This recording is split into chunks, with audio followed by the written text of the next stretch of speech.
అది ఒక అందమైన చిన్న టౌన్. ఆ ఊరిలో సంజయ్, విజయ్ అని ఇద్దరు బెస్ట్ ఫ్రెండ్స్ ఉండేవారు. ఇద్దరూ కూడా 10థ్ క్లాస్ వరకు కంప్లీట్ చేసి ఏదైనా వ్యాపారం చేయాలి అనుకుంటారు. పేరెంట్స్‌కి వారి ఆలోచన చెప్పి వ్యాపారానికి డబ్బులు ఇవ్వమంటారు. సంజయ్ పేరెంట్స్ కొంత అమౌంట్ ఇచ్చి ఇంతకు మించి నేను ఇవ్వలేను అంటారు.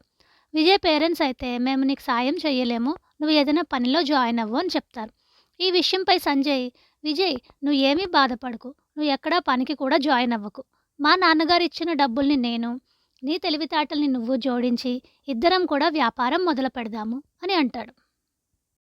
విజయ్ తనకింత మంచి ఫ్రెండ్ దొరికినందుకు చాలా సంతోషిస్తాడు. వ్యాపారం మొదలుపెట్టాలి అనే దానికన్నా ముందు ఇద్దరి మధ్యలో ఎటువంటి అరమరిక రాకుండా ఉండాలి అని కొన్ని రూల్స్ సెట్ చేసుకుంటారు. వ్యాపారం స్టార్ట్ చేశాక అది వృద్ధిలోకి వచ్చే క్రమంలో ఎంత కష్టమైనా సరే ఇద్దరూ సరిసమానంగా పంచుకొని ముందుకు వెళ్ళాలి అని, అలాగే నేను డబ్బులు పెట్టాను, నువ్వు తెలివితేటలు పెట్టావు అని ఎప్పుడూ ఎట్టి పరిస్థితుల్లోని ఒకరినొకరు నిందించుకోకుండా ఉండాలి. ఎంత ఎదిగినా ఒదిగి ఉండాలి. చేయవలసిన పని ఏదైనా వచ్చినప్పుడు ఇద్దరూ కూర్చుని డిస్కస్ చేసుకుని దాన్ని ఇంప్లిమెంట్ చేయడం.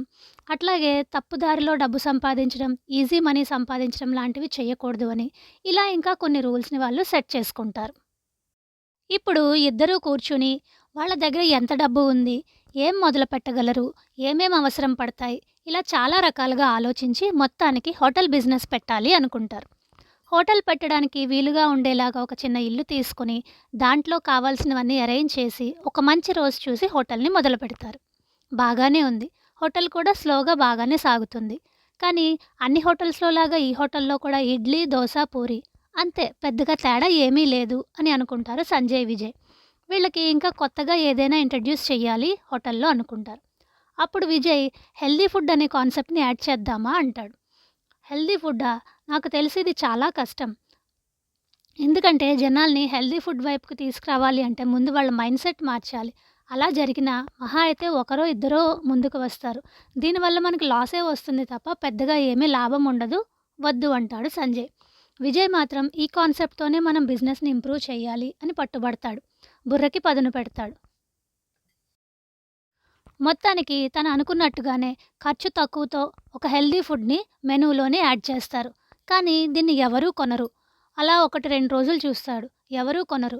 అప్పుడు విజయ్ దీనిని అందరికీ కొంచెం ఫ్రీగా టేస్ట్ చూపిస్తే జనాలు టేస్ట్‌కి నచ్చి ముందుకు వస్తారు అని ఆ పని చేస్తాడు. టేస్ట్ అందరూ చూసి చాలా బాగుంది అని చెప్తారు. కానీ ఎవ్వరూ కొనటానికి రారు.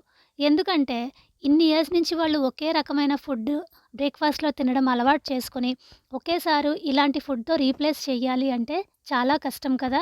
అందుకని అంత తొందరగా ఎవరు దీని మీద ఇష్టం చూపించరు. కానీ విజయ్ మాత్రం దీని మీద పట్టు వదలడు. దీనికి ఇంకొక ఆలోచన జోడిస్తాడు. హోటల్ మొత్తం పోస్టర్స్‌లాగా అతికిపిస్తాడు. ఈ హెల్తీ ఫుడ్‌ని 1 వీక్ వరకు ఎవరైతే డైలీ తీసుకుంటారో వాళ్ళకి రేట్‌లో కొంచెం ప్రైస్‌ని తగ్గిస్తాము అని పెడతాడు. దీన్ని చూసి ఒకరిద్దరు టోకెన్స్ తీసుకుంటారు. వాళ్ళు ఒక 3, 4 రోజులు తినేసరికి వాళ్ళ బాడీలో జరిగిన చిన్న చిన్న చేంజెస్‌కి వాళ్ళు హ్యాపీ ఫీల్ అవుతారు. ఆహ్, ఒకళ్ళొచ్చి నేను ఇది తినడం వల్ల మార్నింగ్ తినేసి వెళ్ళడం వల్ల మధ్యాహ్నం నాకు భోజనం టైం వరకు ఆకలి వేయట్లేదని, అట్లాగే నాకు రోజంతా కొంచెం స్ట్రాంగ్‌గా, హ్యాపీగా అనిపిస్తుందని ఇంకొకళ్ళు. అలా వాళ్ళు ఫీల్ అయిన చిన్న చిన్న ఎక్స్‌పీరియన్సెస్‌ని కౌంటర్‌లో కూర్చున్న సంజయ్, విజయ్‌ల దగ్గరికి వచ్చి చెప్తారు. అలా వాళ్ళు చెప్తుండగా అక్కడ చుట్టుపక్కల కూర్చున్న ఒకళ్ళిద్దరు విని వాళ్ళు కూడా ముందుకు వచ్చి ఆ టోకెన్స్ తీసుకుంటారు. వాళ్ళు ఒక వారం రోజులు తిన్న తర్వాత వాళ్ళకి జరిగిన హెల్తీ చేంజెస్‌ని చెప్తారు. సో, ఇలా ఒకళ్ళ తర్వాత ఒకళ్ళు, ఒకళ్ళ నోటి నుంచి ఒకళ్ళకి ఇట్లా పాకుతూ వెళ్ళి ఊరంతా ఇది స్ప్రెడ్ అవుతుంది. జనాలు మొత్తం హోటల్‌కి క్యూ కడతారు. ఒక్కసారిగా వ్యాపారం చాలా బాగా పుంజుకుంటుంది. దీనిని ఇక్కడితో వదిలేయకుండా సంజయ్, విజయ్‌లు ఇట్లా వీళ్ళు ఇంట్రడ్యూస్ చేసిన హెల్తీ కాన్సెప్ట్‌ని ఒక్కొక్కటిగా ఇంట్రడ్యూస్ చేసుకుంటూ, దానివల్ల కలిగే ప్రయోజనాలు, దాంతో పాటు ఏవేం తీసుకోవాలి, అలా కొత్త కొత్త పాయింట్స్‌ని ఇంట్రడ్యూస్ చేస్తూ జనాల్ని అట్రాక్ట్ చేస్తూ వాళ్ళ బిజినెస్‌ని ఒక స్టేజ్‌కి తీసుకొస్తారు. అది ఎంత పెద్ద స్టేజ్‌కి వస్తుంది అంటే హెల్తీ ఫుడ్ తినాలి అంటే సంజయ్, విజయ్ హోటల్‌కి రావాల్సిందే అన్న ఒక మంచి పేరుని వాళ్ళు తెచ్చుకుంటారు. దీనివల్ల వాళ్ళు ఇంకా చాలా ఊర్లలో కొత్త కొత్త బ్రాంచెస్‌ని కూడా ఓపెన్ చేస్తారు. ఎంత మంచి పేరు తీసుకొస్తుంది అంటే ఓపెన్ చేసిన ప్రతి ఊర్లో కూడా వాళ్ళకి ఇదే మంచి పేరు వస్తుంది. ఏంటి? ఎవరైనా హెల్తీ ఫుడ్ తినాలి అంటే సంజయ్, విజయ్ హోటల్‌కి రావాల్సిందే అని. సో ఫ్రెండ్స్, స్టోరీ ఎలా అనిపించింది? బావుంది కదా! కానీ సంజయ్ విజయ్‌లు సాధించిన ఈ విజయం ఒక్క రోజులో సాధించలేదు. వీళ్ళు బిజినెస్ స్టార్ట్ చేశాక చాలా సార్లు లాస్ ఫేస్ చేశారు. మూసేయవలసిన పరిస్థితి కూడా వచ్చింది బిజినెస్. అయినా సరే ఎక్కడా గివ్ అప్ చేయకుండా మళ్ళీ వాళ్ళని వాళ్ళు మోటివేట్ చేసుకుంటూ, వాళ్ళు సెట్ చేసుకున్న రూల్స్‌ని ఫాలో అవుతూ కన్సిస్టెంట్‌గా బిజినెస్‌ని ఇంప్రూవ్ చేసుకుంటూ వచ్చారు. అట్లాగే మనం కూడా ఏదైనా అనుకుంటే ఖచ్చితంగా కన్సిస్టెంట్‌గా వర్క్ చేసి, హార్డ్ వర్క్ ఒక్కటే కాదు, హార్డ్ వర్క్‌తో పాటు మన స్మార్ట్‌నెస్‌ని కూడా యాడ్ చేసి మనం సక్సెస్‌ని రీచ్ అవ్వచ్చు. అందరికీ ఈ స్టోరీ నచ్చింది కదా!